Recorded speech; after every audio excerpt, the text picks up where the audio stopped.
Good morning. This is Mark Lefebvre from the Stearns County Soil and Water Conservation District with your conservation report. I'd like to talk about a topic this week that is still relevant since winter seems to be hanging on a lot longer than most of us would like, and since most fields are frozen with some snow cover in most places. Rapid snow melt and the potential for flooding pose challenges for farmers who spread livestock manure on cropland. And farmers who spread solid manure during winter must ensure that it doesn't run off the field, with snow melt flowing to ditches, streams, and other waters. According to the Minnesota Pollution Control Agency, manure-contaminated runoff not only threatens water quality, it reduces the value of manure as a crop nutrient.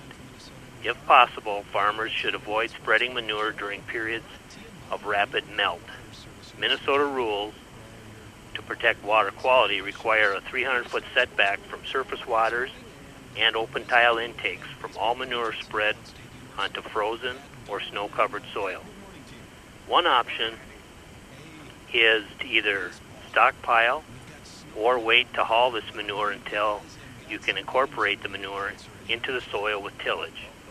I realize this increases the risk of soil compaction, but it increases the nitrogen availability in the manure by 15 to 30%, depending on the time after application till you incorporate it with tillage.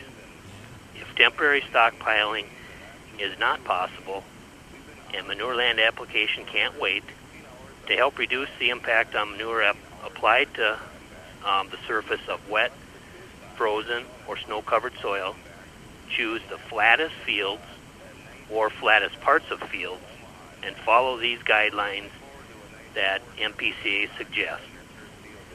First of all, field slope should be less than 6% for solid manure and 2% for liquid manure. Second, do not apply non-incorporated manure within 300 feet of surface waters, and if possible, apply manure at even greater setback distances. Do not apply in portions of fields that contain other areas of concentrated flow. A 300-foot setback is required for intermittent streams. However, most fields also contain other areas such as grass waterways or that receive concentrated flow. Keep back as far as possible from these other areas of concentrated flow. Fourth, choose fields that contain the most crop residue, and greater than 30% is recommended. Fifth, avoid fields where the furrows are full of ice and snow. And sixth, keep application rates low to avoid runoff or ponding during application.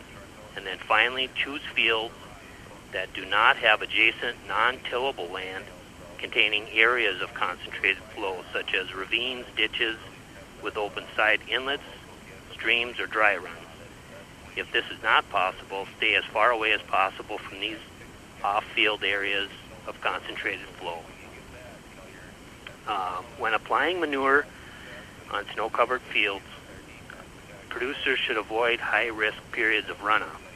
These include times when there are 2 or more inches of snow on the ground and maximum temperatures are forecast to exceed 40 degrees within 24 hours, or when there is a prediction of a 1/4 inch or more rain within 24 hours. Producers who are considering surface applying manure to snow-covered or frozen soils should work with a crop consultant and complete a Minnesota phosphorus index model to determine the phosphorus loss risk, and then choose the fields with the lowest risk value to winter apply.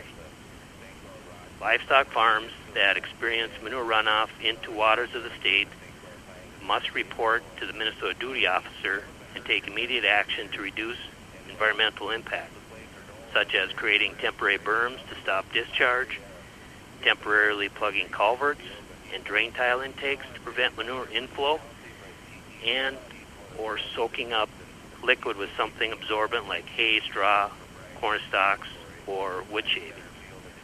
Hopefully this information helps as farmers clean out sheds and lot areas and start spreading manure on fields.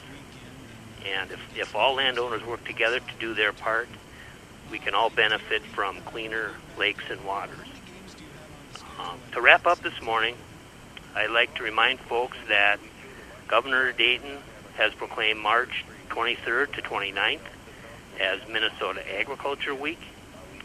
And this designation is an effort to raise awareness of the significant contributions that agriculture makes to the quality of life for all Minnesotans. Minnesota is an agricultural powerhouse, ranking 5th nationally in total agricultural production and 4th in ag exports. The ag industry pumps approximately $75 billion annually into the state economy and supports 340,000 jobs.